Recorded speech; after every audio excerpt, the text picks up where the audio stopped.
Hey tubers, we're back at it. We're in the studio today. We're working on our nifty little mix cube.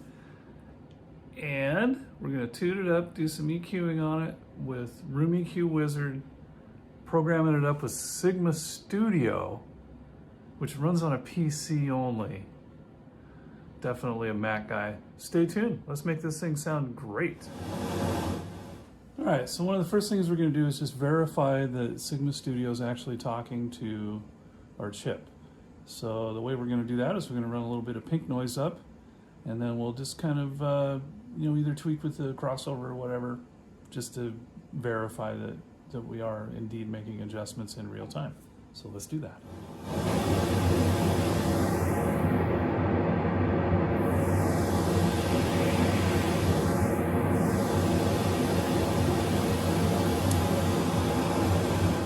All right, so success. We're actually talking to it. So from here, what we're going to do is a screen record, and we're going to run up Room EQ Wizard. And I'll show you that on a screen record. I got it on a different computer sitting here. Signal chain is we're running the reference mic right here through a Scarlett 18i20, and that's our interface to get it into my iMac, and that's what we're running Room EQ Wizard on. And then Sigma Studio, being a PC thing, is running on this crappy laptop with a even crappier monitor. But good news is once we're done, it's tuned and it's done, so we don't have to worry about it too much from there. Let's run a couple of sweeps on this real quick.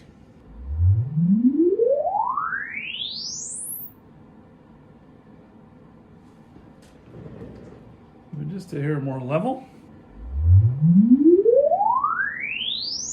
All right, so we got a couple of good measurements going here. So from here, we'll take a good look at those and kind of analyze what we have. As we move forward here, we're able to make the proper adjustments and make sure we're not making too many mistakes. We'll be checking the phase, just really looking at things super close. And this is all establishing a baseline on our cube, and then when we ultimately put it in its location on our mix area, we'll look at it one more time, just to make sure that we're getting exactly what we want out of it.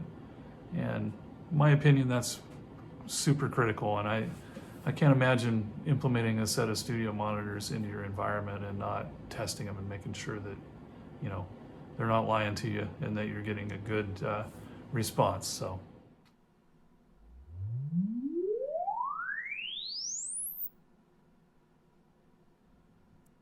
All right. So here's our little whiz bang gizmo. Kind of what I was getting at. I think what we need to do is boost the HF a little bit. Oh yeah, we're going to do some independent measurements. Hang tight. Let me switch this over.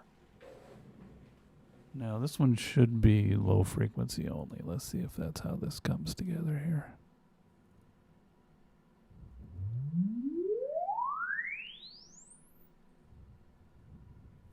Yes. Okay. So let's crack this down to just what matters here. All right, we'll add it back up here in just a second. Okay. There's LF only. And this should be HF only.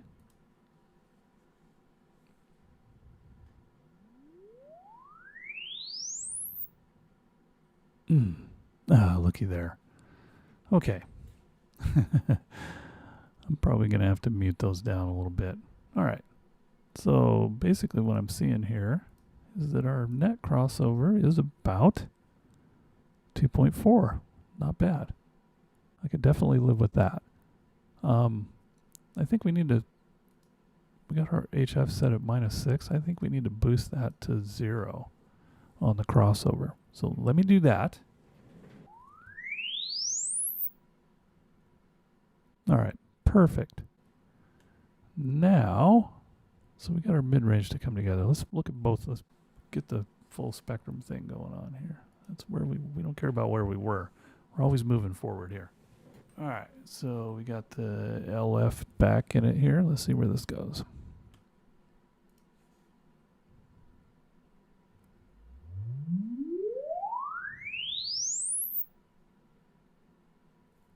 Ah, look at the little dippy. What we've ended up learning here is that we probably need to work on some time alignment stuff because it went negative on us when we put the two together. Okay, we'll go to our most current one. Now let's flip the phase.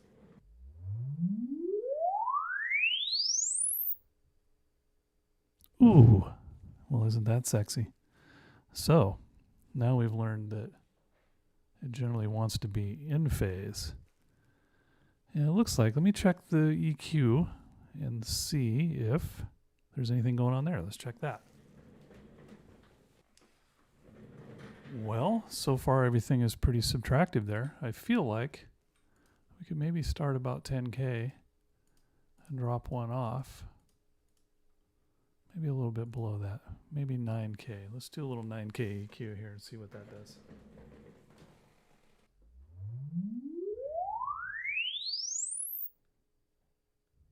Well, bingo. Always moving forward.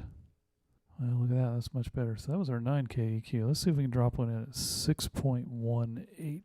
See if we can clean that up a little bit.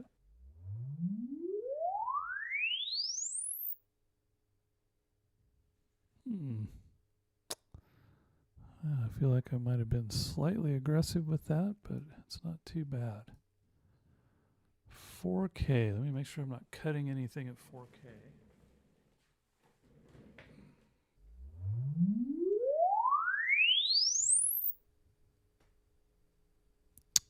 Well then, looks like I can give that one back a little bit more even.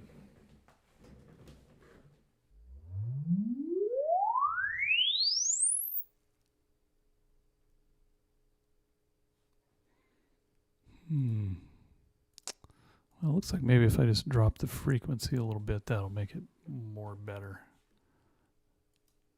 3K, I think that's where we are. I need to drop it to 2.6. You kind of have to download that every time you run by an EQ for some reason.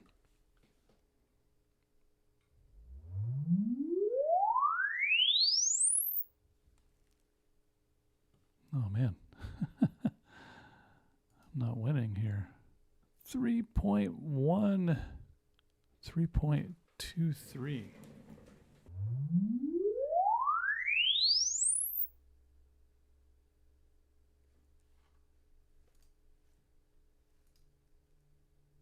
Now I'll kind of just move things around. Well, I feel like we're better off than where we started. Should have been right here. Oh yeah, much better. We're working on the blue line now, so that should sound pretty good. All right, let's move on. Just finished tuning up our cubes. More than satisfactory, in my opinion. We've got a super flat response going. We're within 1 or 2 dB from, oh boy, from 80 hertz all the way to 20 kilohertz. So really, really good there. Sigma Studio is a kind of a pain in the butt. There's some other DSP interfaces that probably work better, but not at the price. That $30 amp module with the DSP built in is really hard to beat, especially in a two-way scenario like this. Anyway, thanks for sticking around. Thanks for watching us go through this, and always appreciate subscribers. So please subscribe. You know, hit the like button, and we'll be looking forward to the next one.